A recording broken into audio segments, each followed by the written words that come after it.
Assalamualaikum warahmatullahi wabarakatuh. Salam sehat untuk kita semua. Semoga kita semua selalu mendapat lindungan Allah Subhanahu wa Ta'ala ya. Diberikan nikmat sehat walafiat serta dimudahkan segala urusannya. Amin ya robbal alamin. Kesempatan kali ini Mimin akan membagikan satu cerita misteri.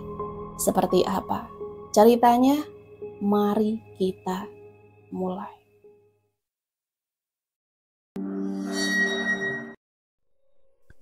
Rumah kos milik Pak Yanto berdiri di sebuah gang sempit di pinggiran kota. Rumah itu terdiri dari 2 lantai, dibagi menjadi 10 kamar sempit berukuran 3x4 meter. Tak ada yang istimewa dari bangunannya. Tembok kusam, lantai keramik polos, dan atap seng yang mengeluarkan suara keras saat hujan turun. Namun harga sewanya yang murah dan lokasinya yang dekat dengan pasar membuat rumah kos itu tetap diminati banyak perempuan muda lajang yang merantau ke kota. Di antara 10 kamar itu, kamar nomor 3 adalah yang paling sering berganti penghuni. Pak Yanto sendiri tidak pernah secara gamblang menjelaskan alasannya.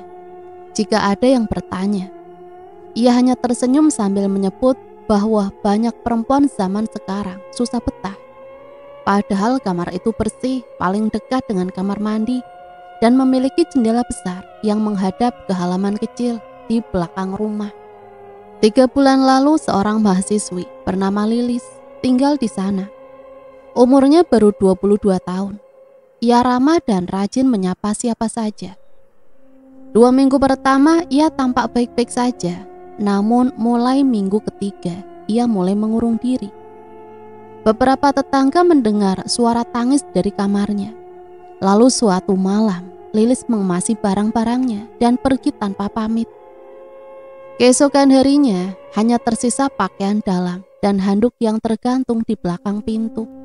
Sebelum Lilis, ada Sri. Sebelumnya lagi, ada Punani dan putrinya, Ayu. Semua punya satu kesamaan. Mereka semua tinggal di kamar nomor 3. Dan semuanya pergi tanpa alasan yang jelas.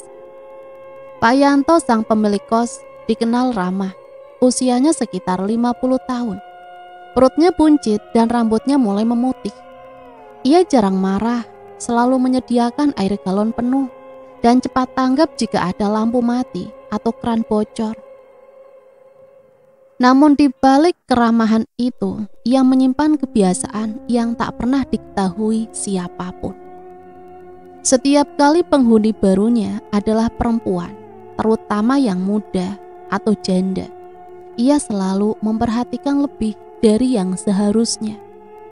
Ia punya kunci cadangan untuk semua kamar, dan di malam-malam tertentu, ia masuk ke kamar para penyewa diam-diam.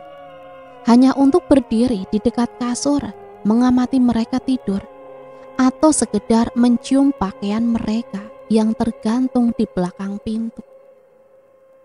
Sesekali ia juga membawa kamera kecil, merekam tubuh para penghuni diam-diam saat mandi dari celah plafon kamar mandi yang sengaja ia rusak sedikit.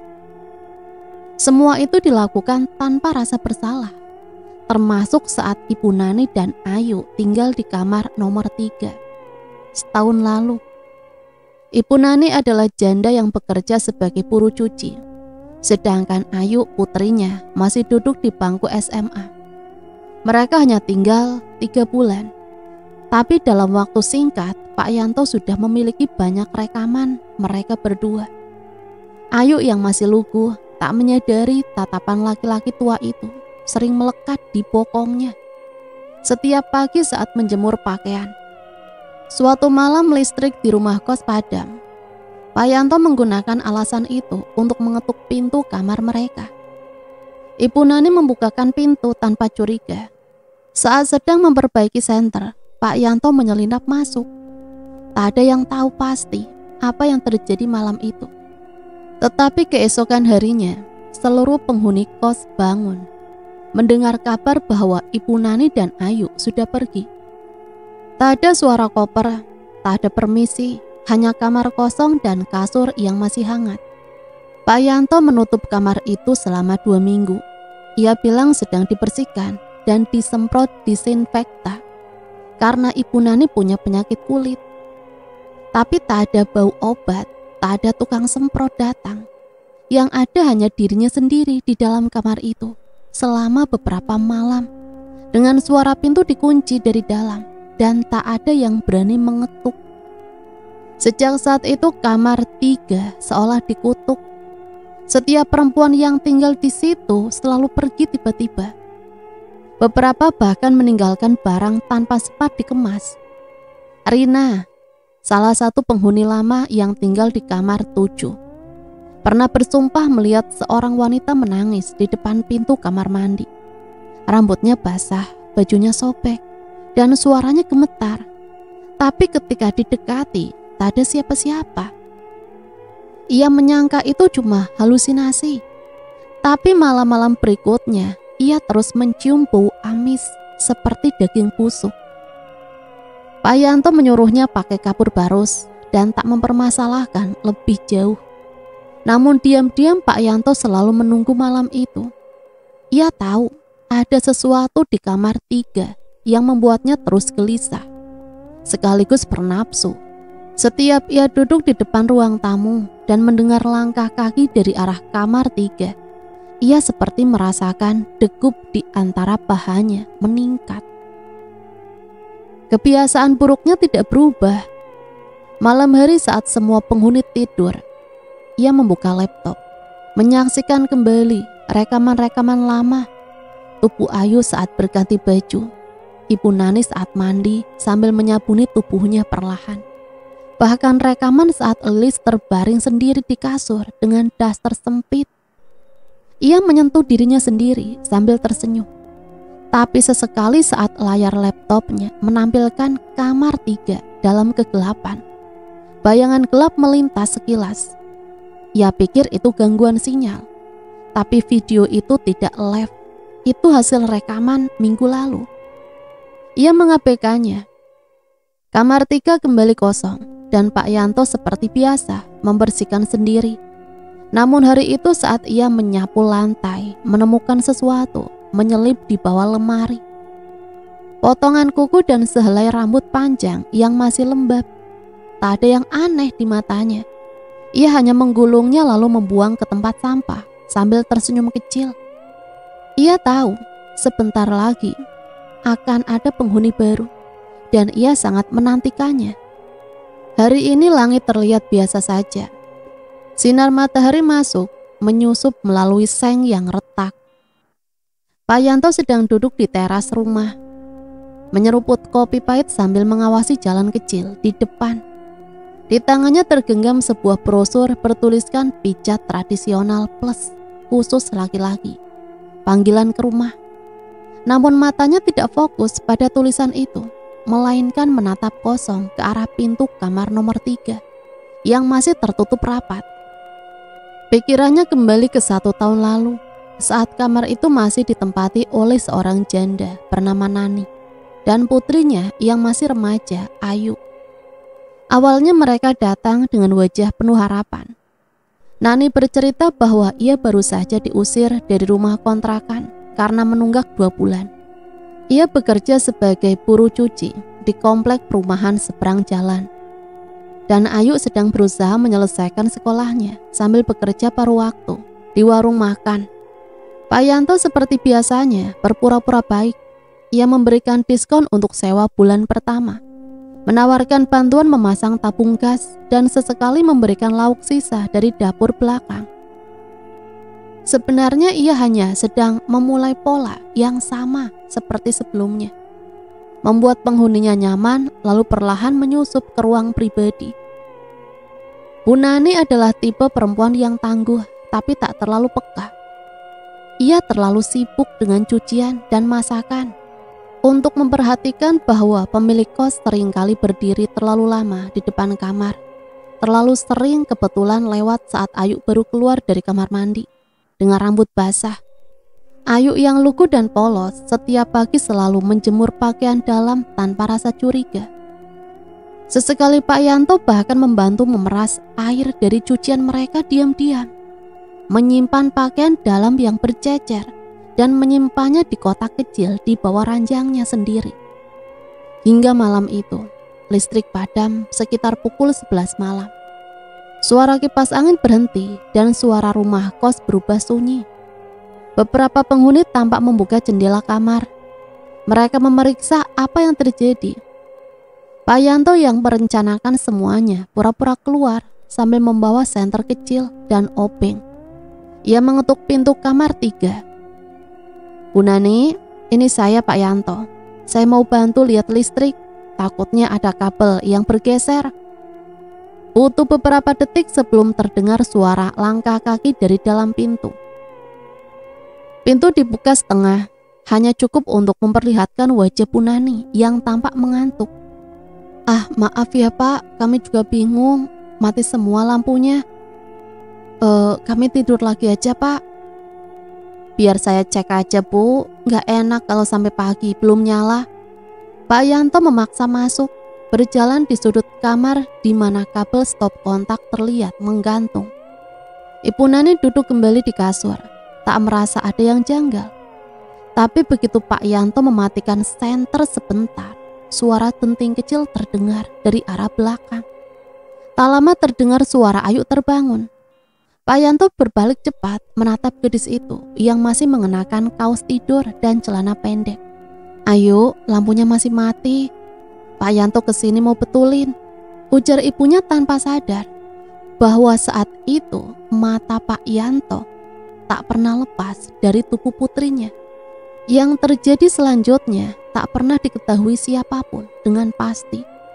Yang jelas keesokan paginya kamar 3 terkunci dari dalam.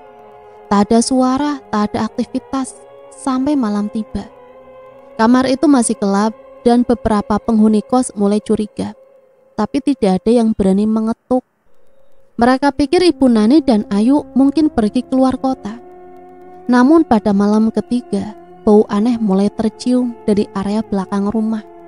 Tepatnya dari dekat tempat pembuangan air kamar mandi luar dan septic tank. Salah satu penghuni, Siska, yang tinggal di kamar 6, mengeluh karena saluran air mampet. Pak Yanto menjanjikan akan memanggil tukang ledeng. Tapi sampai 3 hari berikutnya, tukang itu tak pernah datang. Pak Yanto sebenarnya tidak menghubungi siapapun. Ia sendiri yang turun ke halaman belakang saat tengah malam, membawa ember, cangkul, dan masker kain. Ia membuka penutup septic tank yang jarang dibersihkan, lalu memandangi cairan pekat yang memenuhi lubangnya. Ia tahu persis apa yang terkubur di dalam situ. Beberapa minggu setelah kejadian itu, Pak Yanto menyebarkan cerita bahwa Bu Nani dan Ayu kabur dari kos karena menunggak sewa. Ia bahkan menunjukkan kamar mereka yang kosong sebagai bukti bahwa mereka tidak bertanggung jawab. Padahal ia sendiri yang telah menghapus jejak mereka, mencuci kasur, membakar pakaian, dan membuang barang yang bisa dikenali. Namun meski sudah bersih secara kasat mata, kamar itu tak pernah benar-benar tenang. Mulai dari suara langkah kaki di malam hari, bau amis yang muncul sesekali, sampai jendela yang terbuka sendiri saat tidak ada angin. Penghuni baru yang masuk selalu merasa tak nyaman. Ada yang mengaku sering melihat bayangan melintas cepat di depan cermin kamar mandi. Ada pula yang merasa diperhatikan saat sedang tidur. Pak Yanto mulai gelisah, bukan karena takut, tapi karena ia merasa diawasi. Beberapa kali saat ia sedang menonton rekaman lama dari kamera tersembunyi di kamar mandi, tiba-tiba layar laptopnya mati. Ketika dinyalakan kembali, muncul cuplikan wajah yang tak ia kenali. Wajah pucat dengan mata hitam, pekat, menatap lurus ke arah kamera. Awalnya ia mengira itu error dari file lama. Tapi kejadian itu berulang setiap malam saat jam menunjukkan lewat pukul 12 malam. Rekaman yang ia buka entah bagaimana selalu memutar adegan yang sama. Seseorang berdiri di depan kamar 3, mengetuk pelan dan kemudian pintunya terbuka dengan sendirinya. Suatu malam saat ia sedang membuang sampah di belakang, Pak Yanto mendengar suara lirih seperti orang memanggil. Ia menoleh cepat. Halaman gelap, tapi suara itu terdengar jelas dari arah septic tank yang terbuka setengah. Pak Yanto terdiam, tangan kanannya masih menggenggam kantong plastik berisi sampah. Suara itu terdengar lagi, pelan, seperti seseorang yang menahan nafas. "Pak, sakit Pak." Pak Yanto melangkah mundur. Untuk pertama kalinya, wajahnya memucat. Ia tak bisa bicara, tak bergerak. Ia tahu betul suara itu, suara yang pernah ia dengar di malam saat listrik padam. Suara itu datang dari Ayu. Ia buru-buru masuk, mengunci pintu rumah, menutup semua jendela. Tapi sejak malam itu, ia tak pernah bisa tidur nyenyak. Setiap kali memejamkan mata, ia merasa ada yang berdiri di sudut kamar, menatapnya tak bergerak, tak bicara, hanya menunggu. Dan kamar 3 sejak kejadian itu tetap kosong. Tapi Pak Yanto tahu kamar itu belum selesai dan belum akan selesai sampai semuanya dibayar. 3 hari setelah kamar nomor 3 kembali dikosongkan, seorang perempuan datang mengetuk pagar rumah. Rambutnya dikuci rapi, kulitnya putih bersih, dan langkah kakinya terlihat mantap. Ia mengenakan blus ketat warna ungu gelap dan celana hitam yang mempertegas lekuk tubuhnya. Dari cara berjalan dan sorot matanya, perempuan itu jelas bukan gadis muda polos seperti biasanya. Usianya mungkin 35 tahun, tapi penampilannya mencolok, terlalu rapi untuk ukuran calon penghuni kos di gang sempit. Pak Yanto yang sedang menyapu halaman langsung menghentikan gerakannya. Matanya menyapu tubuh wanita itu dari atas ke bawah. Perempuan itu tersenyum tipis, tapi tak lebar. Senyumannya bukan senyum canggung seperti gadis-gadis muda perantauan. Ada nuansa percaya diri yang mencurigakan. "Selamat siang Pak, ini rumah kos ya?" Tanyanya sambil melongok ke dalam. "Betul Bu, ada yang bisa saya bantu?" Jawab Pak Yanto cepat, menyingkirkan sapunya ke sudut tembok. "Saya cari kamar, kalau bisa ya agak di tengah biar aman, gak di pinggir gak di pojok." Pak Yanto mengangguk pelan, matanya langsung terarah ke kamar nomor 3. Kamar itu memang berada di tengah, paling strategis dari semua. Ia masih setengah ragu. Perempuan itu tampak berbeda. Insting lamanya bekerja. Kesempatan ini langka. Perempuan seperti ini jarang datang sendiri. Kebetulan ada satu yang kosong, baru kemarin ditinggal. Kamarnya bersih, air lancar, langsung siap pakai. Ia mengantar perempuan itu masuk. Bau pembersih lantai masih tersisa. Dari upaya terakhir Pak Yanto menutupi aroma tak sedap yang kadang muncul tiba-tiba dari ventilasi belakang. Tapi anehnya perempuan itu tampak tak terganggu sedikit pun. Ia melangkah masuk ke kamar 3, lalu berdiri di tengah ruangan sambil menatap ke langit-langit kamarnya. "Cukup kok, saya ambil," jawabnya singkat. "Nama?" "Bu Ratna." Jawabnya cepat. "Janda, baru pindah dari Depok." Pak Yanto mencatat nama itu di buku tulis kecilnya. Tidak banyak tanya. Tidak ada suami, tidak ada anak, tinggal sendiri. Kombinasi sempurna. Malam pertama Ratna di kamar 3 berjalan tanpa keluhan. Ia tidak banyak bicara dengan penghuni lain. Bahkan ketika Bu Siska dari kamar 6 menyapanya sambil menawarkan teh, Ratna hanya tersenyum lalu menutup pintu. Ia tak memperkenalkan diri seperti penghuni kos lainnya. Tapi yang paling mengusik adalah bagaimana ia sering duduk diam di depan cermin rias di sudut kamar, seolah sedang berbicara dengan seseorang yang tak terlihat. Pak Yanto seperti biasa memasang kamera kecil di ventilasi atas kamar mandi. Ia tak bisa menahan dirinya. Sudah seminggu Ratna tinggal di sana, dan rasa penasaran di kepalanya terus mengganggu. Tapi berbeda dari biasanya, kali ini dia tidak tergesa-gesa membuka rekaman. Entah mengapa ia menunda. Ada semacam perasaan tidak nyaman yang sulit dijelaskan. Ratna terlalu tenang, terlalu santai. Pada malam ke-10, ia memberanikan diri untuk membuka rekaman. Gambar yang ia lihat tak seperti biasanya. Ratna sedang mandi, tubuhnya terbungkus busa sabun. Tapi ada yang janggal. Setiap gerakannya seperti terlalu lambat, seperti sadar bahwa dirinya sedang diperhatikan. Sesekali ia menatap ke atas, ke arah lubang kecil tempat kamera tersembunyi. Pandangannya tajam, senyumannya samar, tapi cukup untuk membuat jantung Pak Yanto berdebar tak karuan. Ia langsung menutup laptop, mencoba menenangkan diri. Tapi sejak saat itu, malam-malamnya tak pernah tenang. Ia mulai bermimpi aneh. Dalam mimpinya ia terjebak di kamar mandi yang sempit. Dindingnya basah dan licin, dan suara tawa perempuan pelan terputus-putus. Saat ia berbalik, sosok wanita telanjang dengan wajah rusak berdiri di belakangnya, memegang alat vitalnya, lalu memelintir hingga ia menjerit kesakitan. Pak Yanto terbangun dengan tubuh berkeringat dan celana basah. Keesokan paginya, ia memberanikan diri, menghampiri kamar 3. Ia mengetuk pintu dengan alasan mengecek keran air.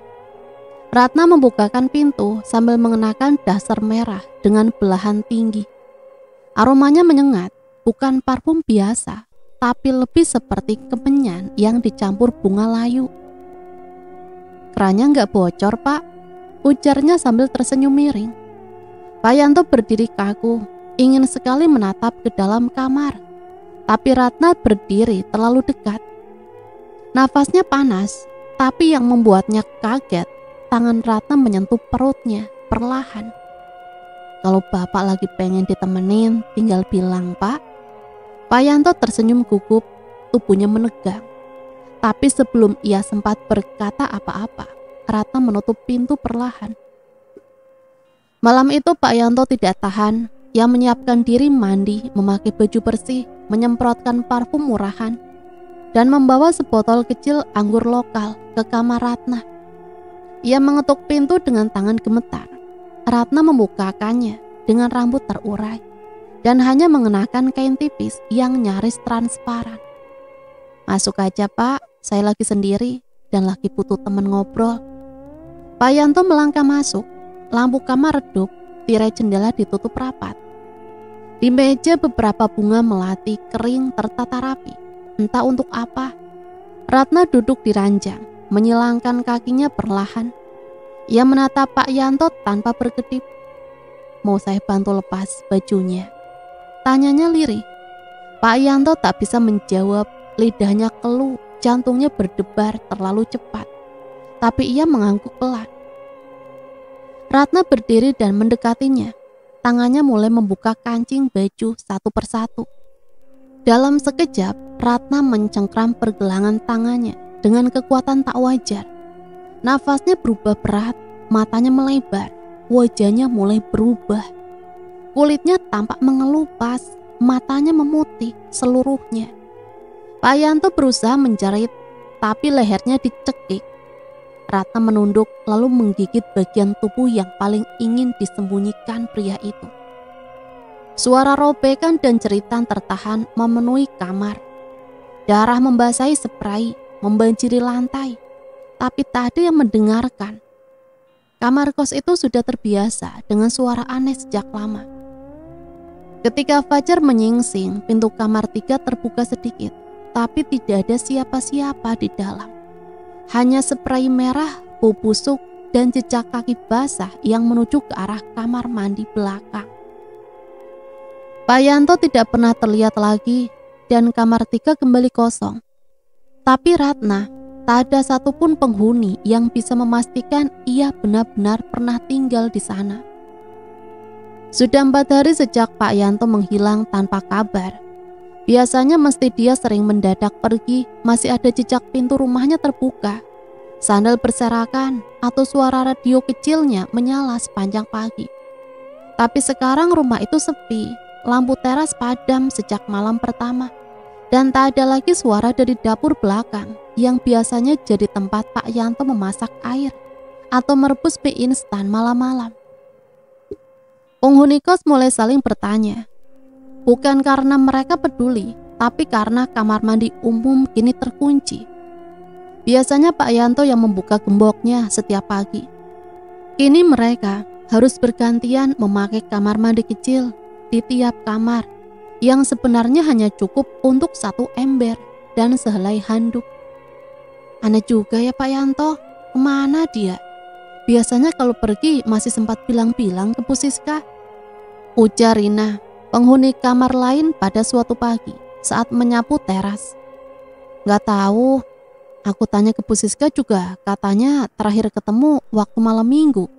Itu pun cuma sebentar, jawab Denny, penghuni kamar nomor 10. Kos mulai berubah. Malam hari terasa lebih sunyi, apalagi sejak kabar tentang kamar 3 menyebar. Entah siapa yang mulai, tapi gosipnya Ratna tidak pernah keluar kamar sejak malam minggu lalu.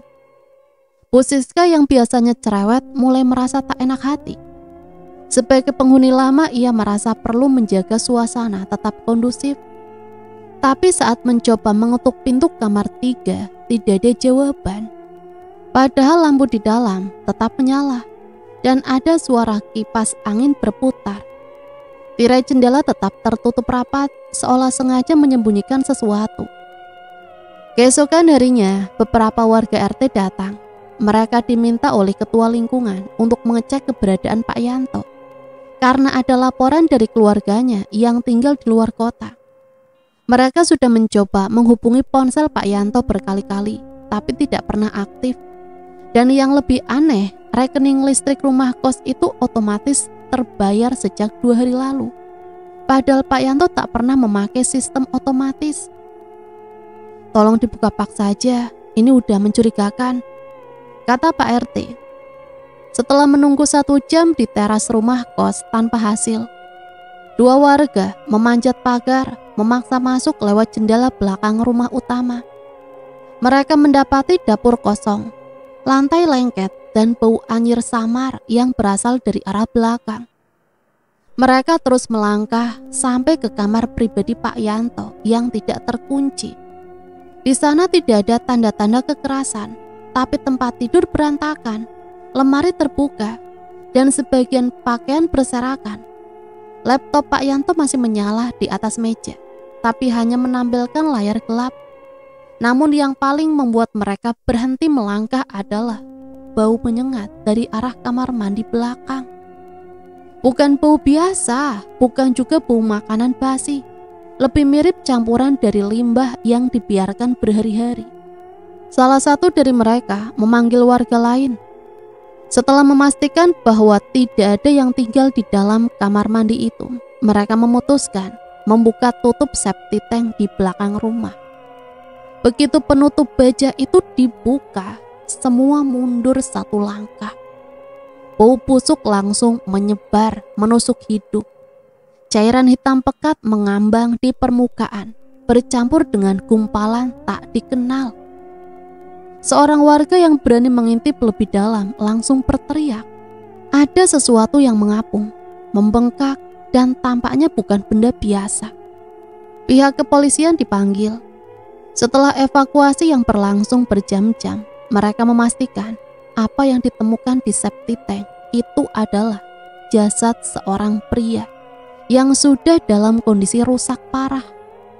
Tak ada identitas yang bisa dikenali, tapi warga yang mengenal Pak Yanto tak butuh waktu lama untuk menyimpulkan itu dia.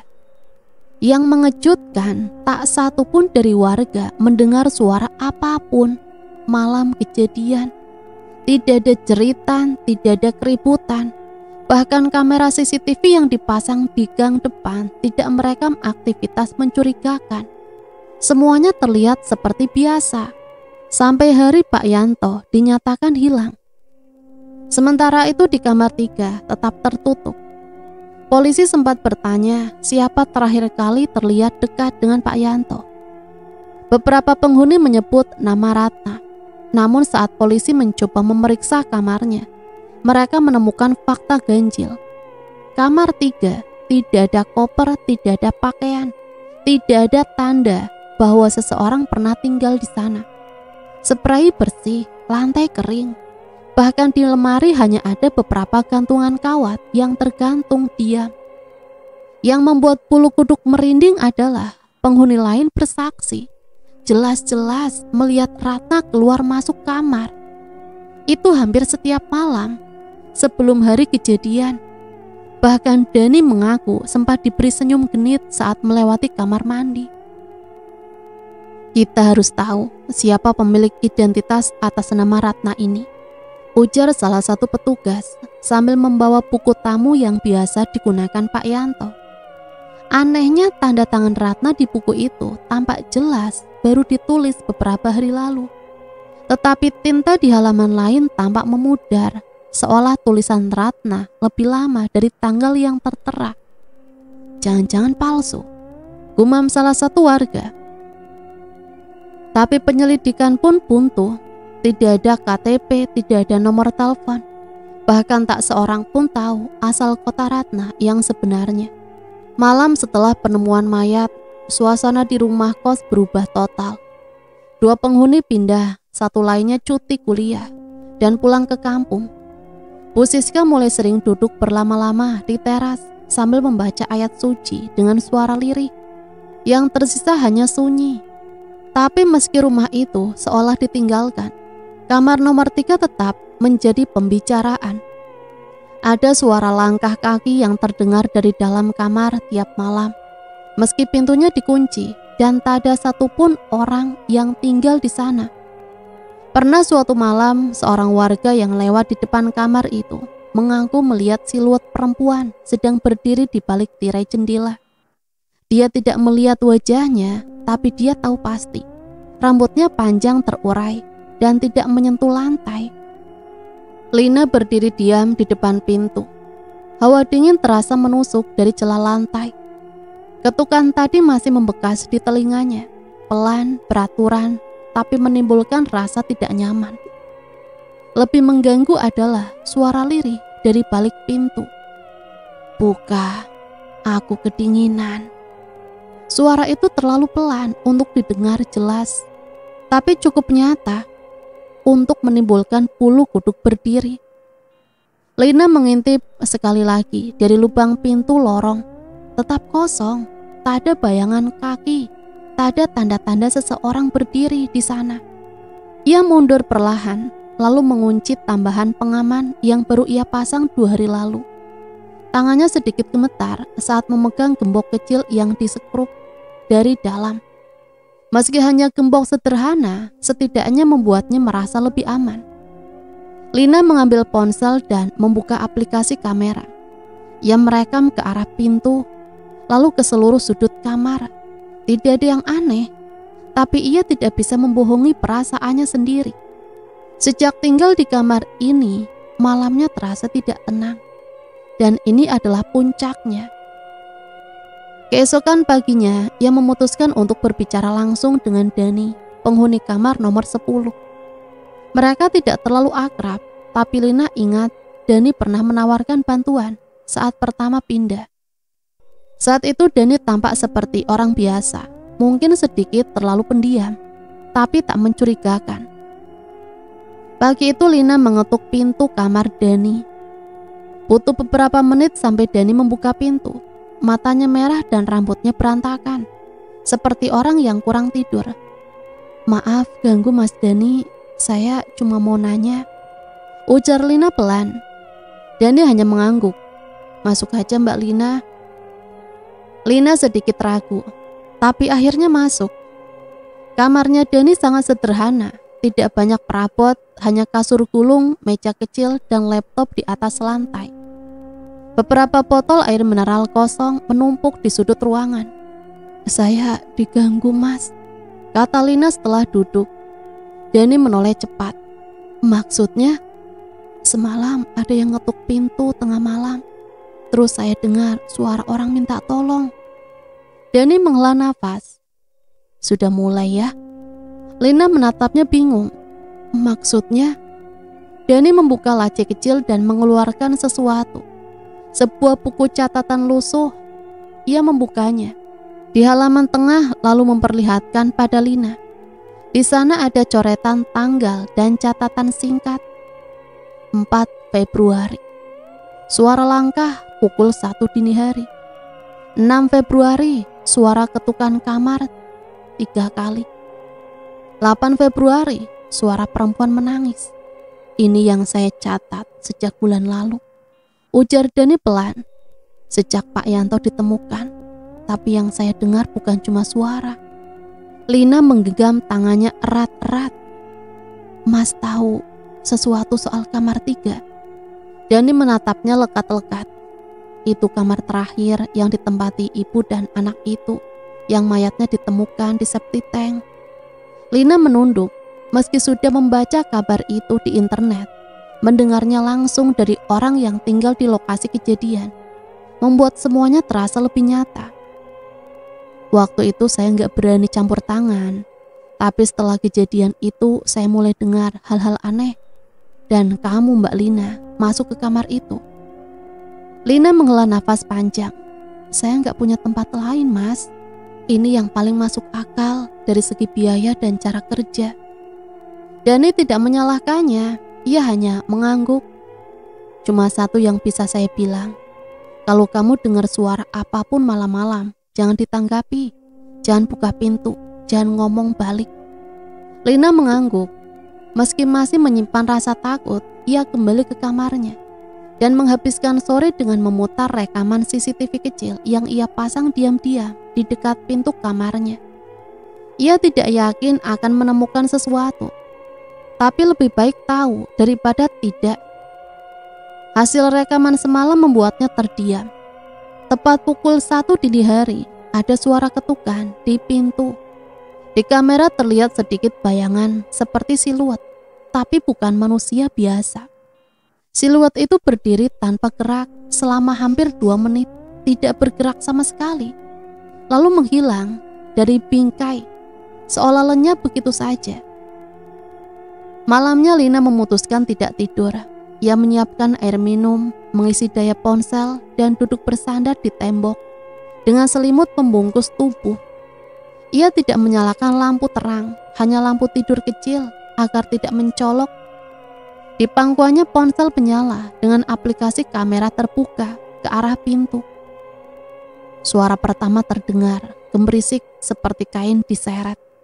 Tidak ada apapun di luar pintu, tapi suara itu mendekat.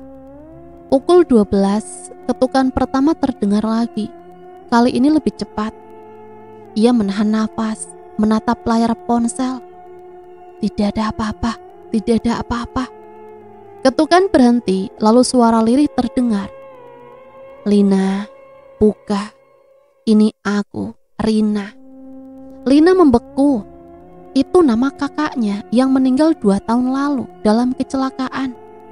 Ia tahu suara itu. Ia hafal betul nada bicaranya. Tapi tidak mungkin, tidak mungkin. Air matanya menetes pelan, tapi tidak menjawab. Ia hanya mematikan layar ponsel dan menutup telinganya dengan bantal. Ia ingat pesan Dani, jangan bicara balik, jangan percaya suara yang dikenal. Pagi harinya Lina mendapati pintu kamarnya sedikit terbuka. Padahal malam tadi, ia yakin sudah mengunci gembok dalam. Tidak ada jejak rusak, tidak ada bekas congkelan, tapi daun pintu bergeser sedikit. Dan di bawahnya, ada secari kertas terlipat. Dengan tangan gemetar ia memungut dan membukanya. Tulisan tangan di sana hanya ada 2 baris. Aku tidak bisa pergi kalau masih ada yang tinggal di sini. Yang bersalah belum membayar. Jangan halangi aku. Lina meremas kertas itu dan duduk lemas di sudut kamar. Ia sadar ini bukan soal tempat berhantu biasa. Ada kemarahan yang belum selesai. Ada penyesalan yang tertinggal. Dan ia tanpa sengaja telah menjadi bagian dari cerita yang belum usai. Dani duduk di tepi tempat tidurnya dengan pandangan kosong mengarah ke lantai. Tadi malam ia kembali terjaga sampai pagi. Bukan karena kafein atau insomnia, tapi karena suara-suara yang kembali menghantui. Ia tak berani membuka pintu, meskipun suara perempuan terus memanggil namanya dari lorong. Sambil mengetuk dengan nada sabar. Ini bukan suara penghuni kos yang ia kenal. Suara itu terlalu tenang, seperti tidak punya emosi, hampa. Sementara itu Lina juga mulai kehilangan arah. Pekerjaannya terganggu, ia sering datang terlambat karena sulit tidur malam harinya. Bahkan ketika tidur pun ia bermimpi aneh, selalu sama. Seorang perempuan berdiri membelakanginya di lorong kamar kos, mengenakan baju tidur lusuh dan rambut panjang menutupi wajah perempuan itu. Ia tidak melakukan apa-apa, hanya berdiri lalu berbalik perlahan, memperlihatkan wajah pucat dengan mata kosong. Pagi itu Lina dan Dani bertemu di depan kamar mandi. Mereka hanya bertukar pandang sekilas, tapi dari ekspresi masing-masing sudah cukup jelas bahwa keduanya mengalami hal yang sama. Suara ketukan lagi. Tanya Dani singkat. Dani mengusap wajah.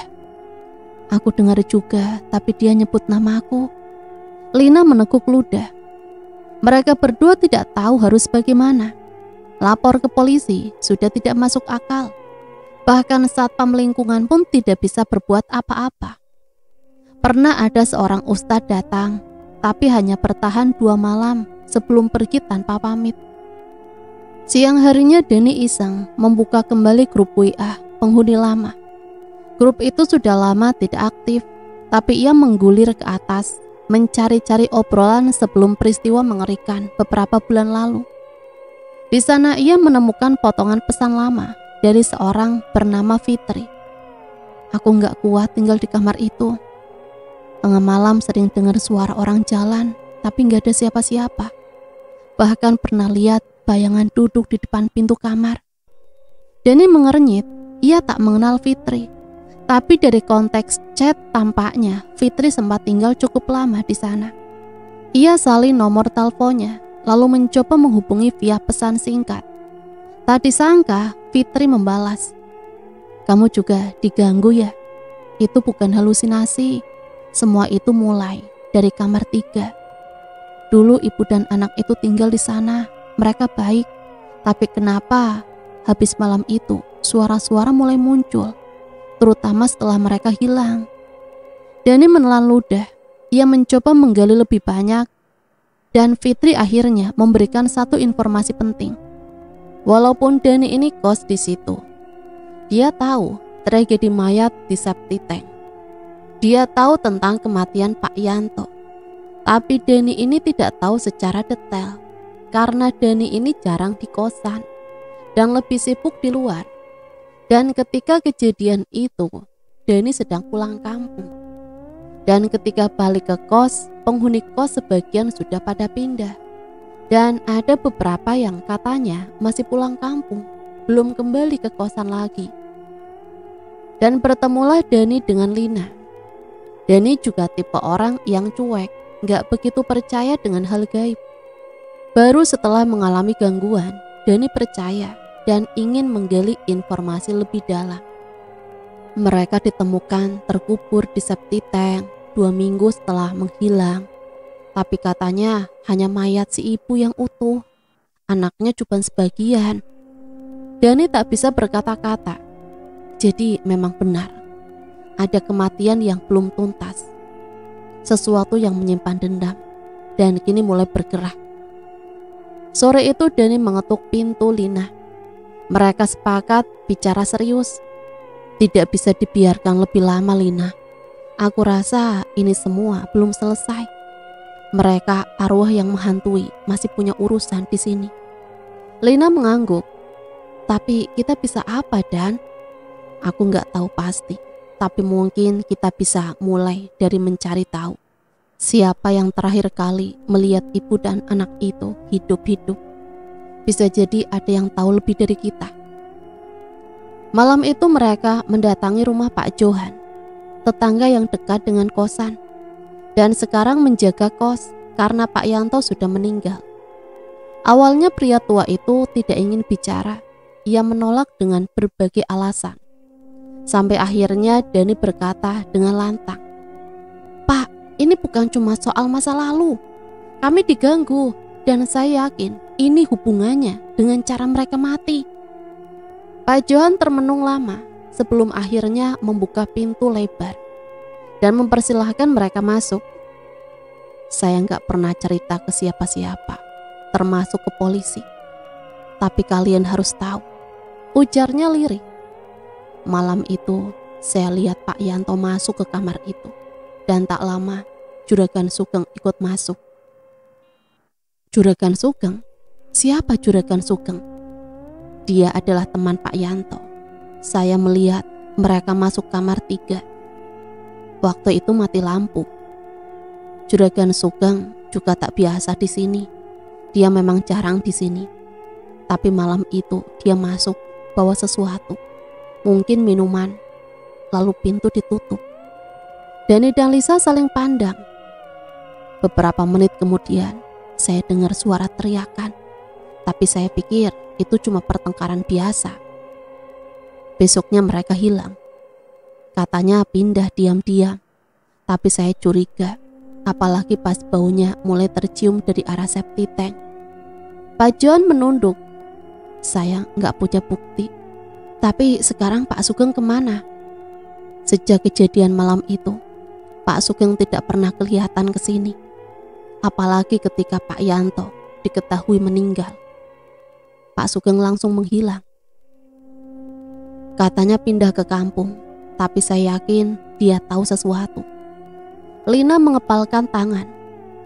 "Kalau begitu kita harus cari dia." Dani agak ragu. "Tapi kalau dia benar-benar pelakunya..." Pak John menarik nafas panjang. "Kalau kalian berani, saya masih simpan alamat terakhirnya di KTP lama. Tapi ingat, ini bukan urusan biasa. Jangan bawa emosi, bawa niat baik." Keesokan darinya, Dani dan Lina memutuskan pergi mencari rumah Pak Sugeng di luar kota. Perjalanan itu sunyi, tidak banyak yang mereka bicarakan karena masing-masing tenggelam dalam pikirannya sendiri. Sesampainya di sana, rumah Pak Sugeng tampak sepi. Bangunannya tua, berlumut, dan pintunya terbuka sedikit. Tidak ada suara, tidak ada jawaban saat mereka dipanggil. Ketika mereka masuk, sesuatu terasa tidak beres. Lina melihat di dinding foto Pak Sugeng muda, berdiri di antara dua wanita, seorang dewasa dan seorang remaja perempuan.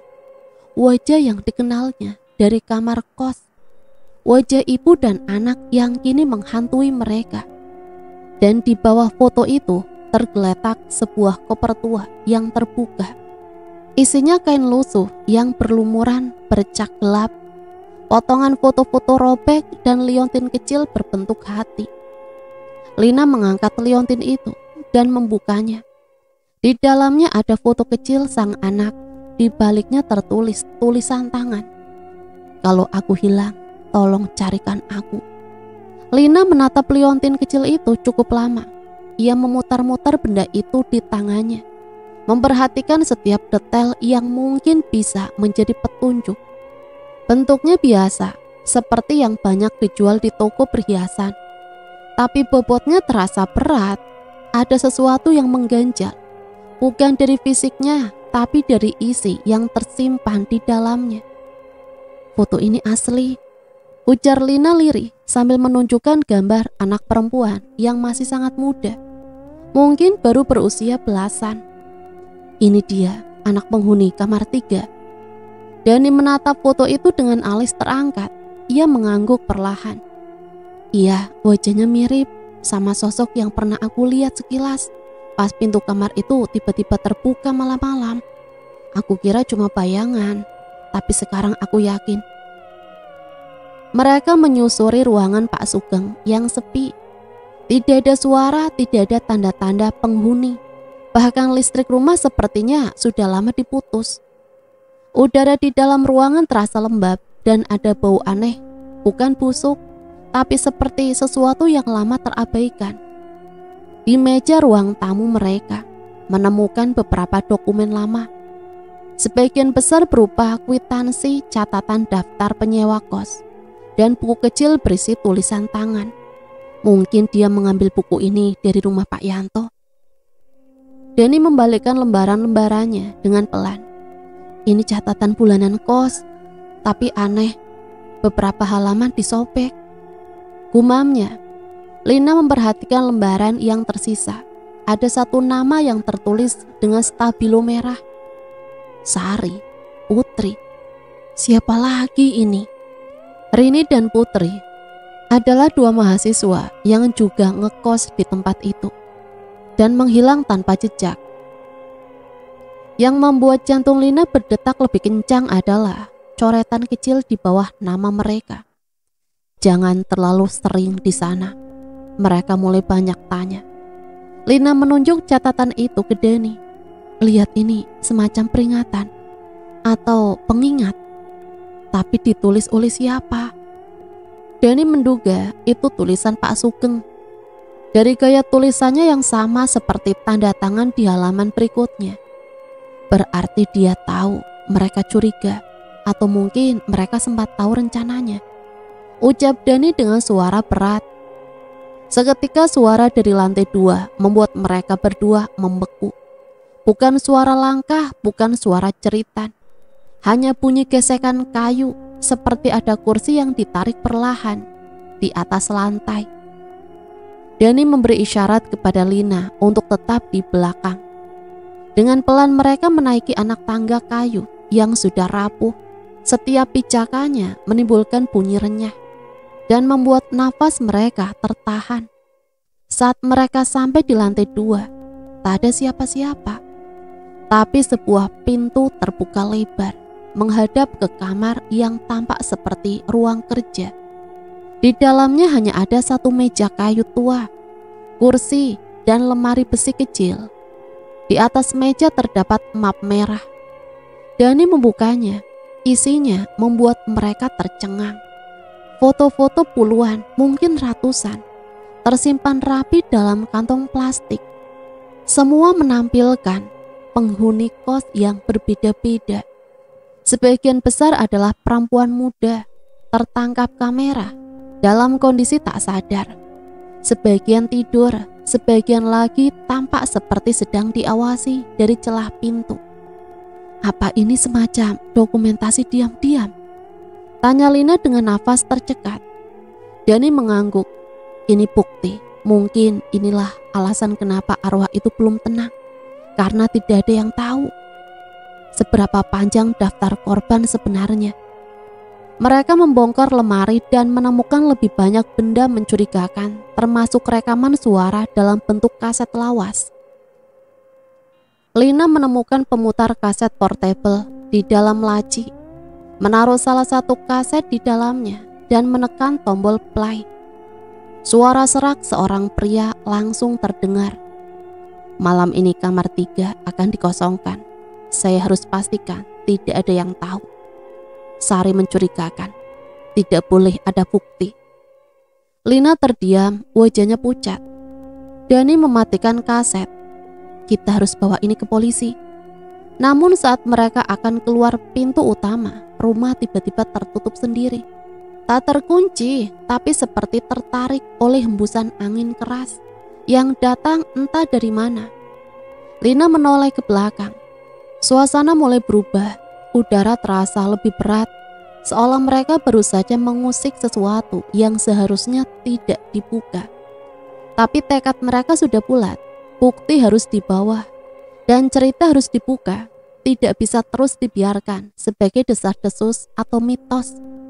Penghuni lama kembali ke kos malam itu. Lina mencoba menghubungi salah satu penghuni terdahulu, Rini, yang menurut grup lama adalah teman dekat Sari. Melalui pesan singkat, Rini bersedia bertemu. Pertemuan berlangsung di sebuah kedai kopi kecil. Aku sudah lama ingin cerita, tapi takut. Ujar Rini dengan suara bergetar. Waktu itu Sari pernah kirim pesan ke aku. Katanya dia takut.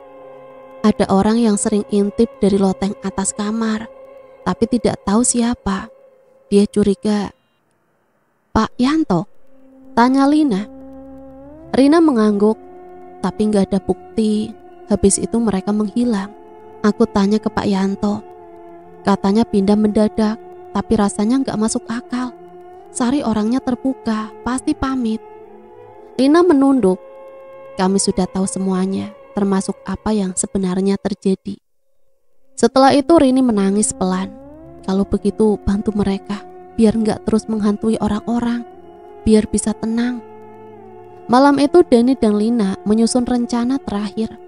Mereka sudah punya bukti, catatan foto, rekaman, dan saksi. Tapi yang terpenting adalah mereka akan membuat nama Bu Nani, Ayu, Sari, dan Putri. Dan semua yang pernah ada di kos itu yang pernah menghilang, dikenal. Tidak sekedar jadi cerita horor di kos-kosan, tapi jadi kisah nyata yang harus diusut secara hukum. Namun mereka tidak tahu, malam itu seseorang telah mengetahui langkah mereka. Seseorang dari masa lalu yang masih mengawasi mereka dari sangat dekat. Malam itu hujan turun pelan, menyapu atap kos dengan irama yang tenang, tapi mencekam. Dani duduk di kamar sambil membuka kembali berkas-berkas temuan dari rumah Pak Sugeng. Map merah berisi foto-foto itu. Kini disimpan di lemari khusus, terkunci, dan hanya Lina serta dirinya yang mengetahui. Kamu yakin kita aman simpan ini di sini? Tanya Lina yang baru masuk dengan 2 gelas kopi panas dan mengangguk. Yang penting sekarang kita jaga, semuanya tetap tenang. Besok pagi kita kirim bukti ini ke polisi. Lina duduk di samping Dani. Ia menarik nafas dalam-dalam, mencoba menenangkan diri. Namun sejak pulang dari rumah kosong itu, perasaannya tidak enak. Bukan karena takut, tapi lebih kepada rasa diawasi. Semalam pas kamu mandi, aku lihat jendela kamar itu kayak ada bayangan. Aku sempat buka kordenya, tapi gak ada siapa-siapa. Dani menoleh cepat. Bayangan? Iya, diam saja, berdiri di luar, kayak orang ngintip. Tapi tinggi, badannya aneh. Mereka berdua terdiam, lalu secara bersama menoleh ke arah jendela yang kini ditutup tirai tebal. Tidak ada suara, hanya denting air hujan dan bunyi kipas angin tua yang terus berputar. Tiba-tiba ponsel Dani bergetar. Sebuah pesan masuk dari nomor tak dikenal. Jangan bawa nama saya, berkas itu bukan milik kalian. Dani langsung berdiri, wajahnya tegang. Lina membaca pesan itu dan ikut cemas. Siapa? Tanya Lina. Tidak tahu, nomor baru. Lina mengangkat teleponnya, membuka aplikasi pencarian nomor, tapi hasilnya nihil. Nomor itu tidak terdaftar. Ini berarti kita diawasi, ucap Dani. Lina menatap Dani tajam. Kita butuh rencana lain. Kalau mereka tahu kita simpan bukti ini, bisa saja sesuatu terjadi sebelum kita sempat menyerahkan semuanya. Dani mengangguk. Kita duplikat semuanya. Kirim ke teman aku di luar kota. Kalau sesuatu terjadi sama kita, mereka tahu apa yang harus dilakukan. Sementara itu di sisi lain kota, seseorang tengah duduk di dalam mobil tua yang diparkir jauh dari jalan utama. Di tangan kirinya terdapat ponsel dengan pesan yang baru saja dikirim. Sinar rokok menyala kecil dari jendela. Sosok itu mengawasi. Anak-anak ini terlalu banyak tahu, gumamnya lirih. Ia memutar kunci mobil dan melaju pelan. Tujuannya jelas. Kos lama, tapi bukan untuk menyerah secara langsung. Dia punya cara lain, lebih halus, lebih menyusup. Pagi harinya kos tampak biasa saja. Penghuni lain masih beraktivitas normal. Ada yang mencuci, ada yang bersiap kuliah, dan sebagian lain mengobrol di ruang tamu. Namun Lina sadar ada yang janggal. Seorang pria tua yang biasanya duduk diam di depan gang tidak tampak. Biasanya lelaki itu tak pernah absen menghisap rokoknya sambil menyapa siapapun yang lewat. "Pak Kardi kemana?"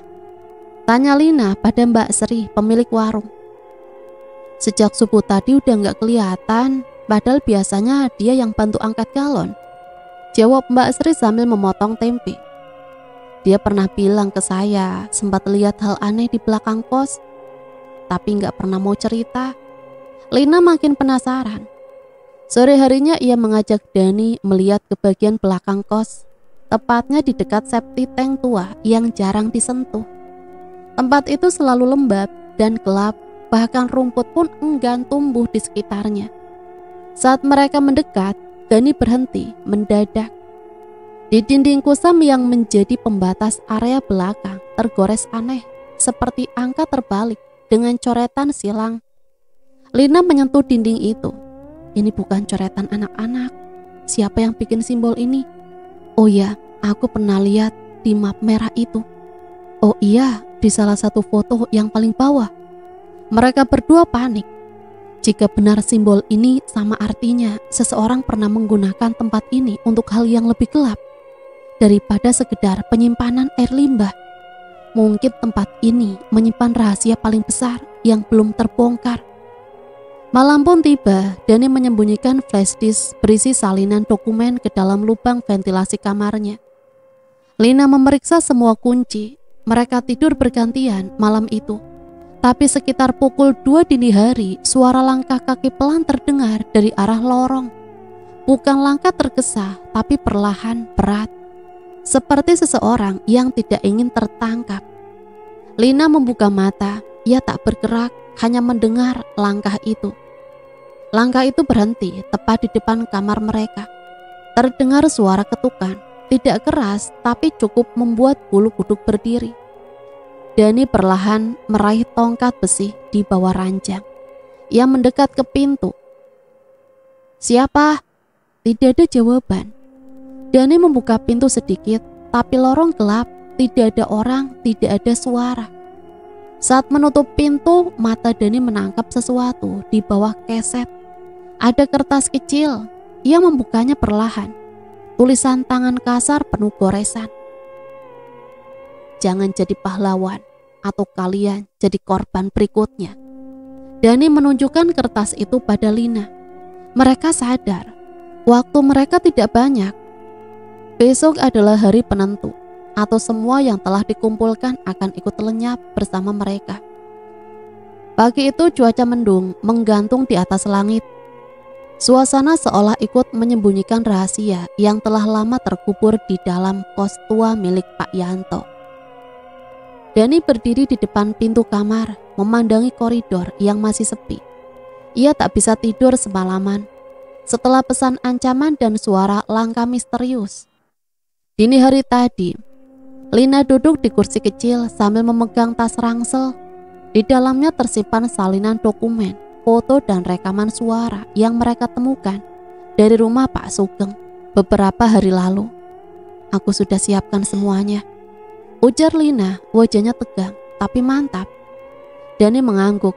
"Kita ke kantor polisi sekarang sebelum ada hal lain yang terjadi." Namun langkah mereka tertahan ketika seorang pria datang tergesa.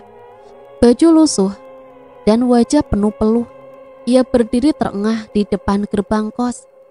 "Mas Dani, ada yang harus Mas lihat, cepat," katanya terbatap. Dani dan Lina saling pandang. Tanpa banyak tanya, mereka mengikuti pria itu menyusuri gang kecil di sisi belakang kampung. Jalanan itu jarang dilewati orang.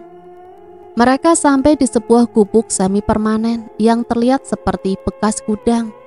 Di dalamnya beberapa warga berdiri membentuk lingkaran. Di tengahnya seorang lelaki tua duduk dengan tubuh gemetar. "Itu Pak Kardi. Dia ditemukan warga tadi subuh," kata seorang warga. Pak Kardi mendongak pelan.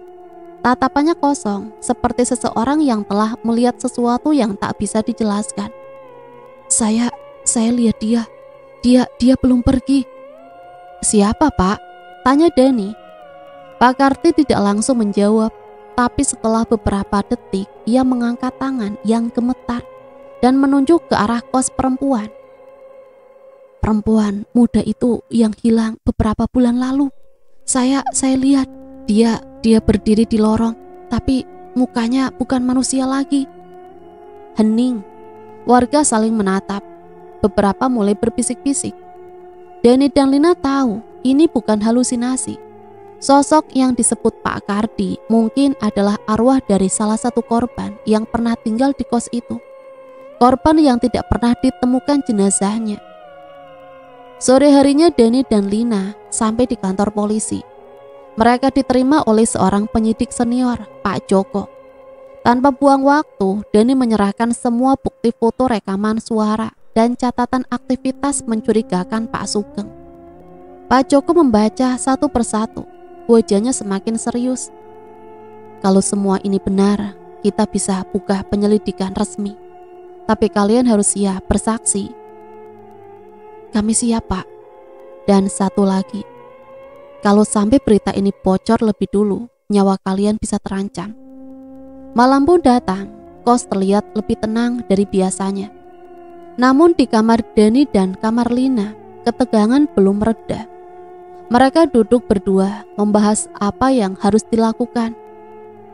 Besok rencananya polisi akan diam-diam mengawasi kos dan akan mencari jejak Pak Sugeng. Tapi sesuatu terjadi lebih cepat. Pukul 11 malam, suara gaduh terdengar dari kamar belakang. Suara teriakan seperti orang bertengkar. Dani membuka pintu dan melihat beberapa penghuni sudah keluar kamar, bingung. Kamar itu jarang dibuka semenjak Pak Yanto meninggal. Mereka memeriksa kamar itu bersama-sama. Kamar dalam keadaan acak-acakan. Kain spray tercabut, lemari terbuka lebar. Dan di atas meja ada amplop kuning besar yang tampak usang. Dani membukanya. Di dalamnya ada surat tulisan tangan. Saya sudah terlalu lama menyimpan semua ini, surat-surat itu. Mereka tidak pernah pergi. Mereka terus mengikuti saya. Bahkan ketika saya tutup semua lubang, mereka tetap datang. Warga terdiam membaca isi surat itu. Surat itu seolah pengakuan, setengah sadar menunjukkan bahwa ada sesuatu yang pernah disembunyikan, sesuatu yang belum selesai. Lina melanjutkan membaca bagian terakhir. Saya tahu, saya salah. Tapi ini semua karena Yanto. Saya cuma diajak sama Yanto. Tapi semua sudah terlanjur. Mereka yang hilang masih di sini, di bawah kita. Wajah Dani memucat. Ia langsung teringat pada area septic tank belakang, tempat yang tidak pernah disentuh bertahun-tahun, tempat yang dindingnya penuh kelembaban dan simbol tak biasa. Tempat itu tidak sama dengan tempat yang pernah ditemukan mayat Pak Yanto, Bu Nani dan juga Ayu di sana. Keesokan harinya, polisi mendatangi kos tanpa sirine. Semua dilakukan diam-diam. Dani dan Lina ikut mengantar ke area belakang. Mereka menunjuk titik yang dicurigai. Petugas menggali dan membongkar bagian tertutup beton. Sekitar 1 meter di bawah permukaan, mereka menemukan sesuatu, bukan benda, tapi tulang belulang. Tangisan pecah. Beberapa penghuni menjerit. Salah satu dari mereka adalah mantan teman sekamar perempuan muda yang hilang beberapa bulan lalu. Ia gemetar, mengakui bahwa selama ini sering bermimpi aneh. Seolah temannya datang meminta tolong. Hari itu berita pun tersebar. Kos tua itu resmi ditutup. Pak Sugeng hilang entah kemana. Polisi memburu keberadaannya, menyebar informasi ke seluruh kota. Dani dan Lina dievakuasi ke tempat aman. Tapi malam mereka tetap tidak pernah tenang. Kadang Lina masih terbangun. Tiba-tiba merasa seolah ada suara bisikan kecil di dekat telinganya. Mungkin tidak semua arwah marah, tidak semua arwah dendam. Ada juga yang hanya ingin ditemukan, didengar, dikenang, dan dibebaskan. Dan cerita selesai sampai di sini. Semoga cerita ini bisa menemani hari-hari teman-teman semua ya. Sampai di sini Mimin pamit undur diri, mohon maaf apabila banyak salah kata. Sampai berjumpa kembali di cerita-cerita misteri selanjutnya. Matur nuwun, wassalamualaikum warahmatullahi wabarakatuh.